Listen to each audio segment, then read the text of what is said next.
दोस्तों, आपने अपने इतिहास की बुक में ये चीज़ ज़रूर पढ़ा होगा। जब कोई राजा कमज़ोर हुआ करते थे, तो उनका जो शासन काल था, बहुत कम हुआ करता था। 2 साल, 3 साल, 4 साल, नहीं तो वो युद्ध भूमि में शहीद हो जाया करते थे।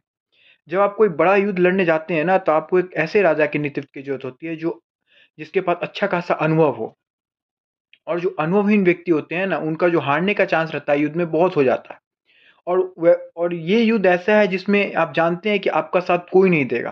तब आपको एक अच्छे खासे नेतृत्व की ज़रूरत होती है। वही हाल हो रखा है अभी रिजर्वेशन हटाओ आंदोलन में। ये हर्ष दुबे हैं, जाके ब्रजेश पाठक की गोदी में बैठ गए। अब मैं बस ये जानना चाहता हूँ, आप आप किस बातों पे आपकी बात मानी गई जो आप जाके उनकी गोदी में बैठे? आपने उनसे एक बार नहीं पूछा कि आप स्वर्ण समाज से आते हैं, आप ब्राह्मण समाज से आते हैं, क्या यूजीसी जैसा कानून स्वर्ण समाज के लिए कितना घातक है? ये आपने उनसे पूछा? लेकिन इन्हें क्या, इनके जो बाल-बच्चे हैं वो तो भारत में पढ़ेंगे ही नहीं, वो तो बाहर पढ़ेंगे। प्रॉब्लम तो हमें होगा ना। इनसे पूछा कि ईडब्ल्यूएस में जब आप कहते हैं कि जो गरीब रेखा में आते हैं उनके लिए ईडब्ल्यूएस है, तो जब फॉर्म फिलअप का बात आता है कोई गवर्नमेंट जॉब में, तो हम जनरल वालों की तरफ पैसा क्यों देते हैं? ये इनसे पूछा? ये इनसे पूछा कि क्या कहते हैं, जब कोई व्यक्ति सीएम बन जाता है, मिनिस्टर बन जाता है, क्या कहते हैं कोई आईएएस बन जाता है, आईपीएस बन जाता है, किसी का गवर्नमेंट जॉब में हो जाता है, तो उनको रिजर्वेशन की क्या जरूरत है? जब कोई व्यक्ति गरीबी रेखा से बाहर आ जाता है, वंचित रेखा से बाहर आ जाता है, तो उसे रिजर्वेशन की क्या जरूरत है? अब मल्लिकार्जुन जो खड़गे हैं, कांग्रेस के जो प्रेसिडेंट हैं, उनको रिजर्वेशन की क्या जरूरत है?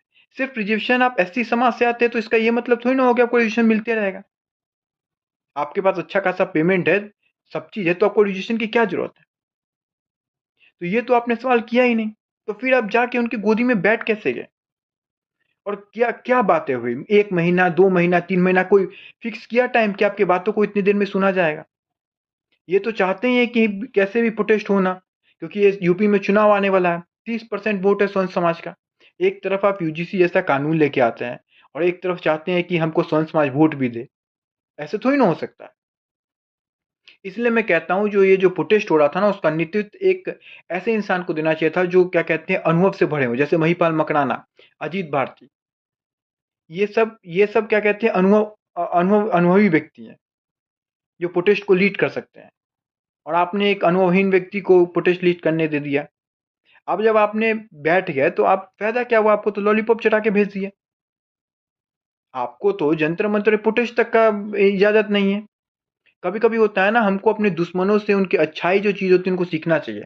हमें सीजीपी से सीखना चाहिए कि कैसे उन्होंने, जब तक प्रोटेस्ट साइट खाली नहीं किया, जब तक मिनिस्टर का रिजिग्नेशन नहीं हुआ, इस्तीफा नहीं हुआ,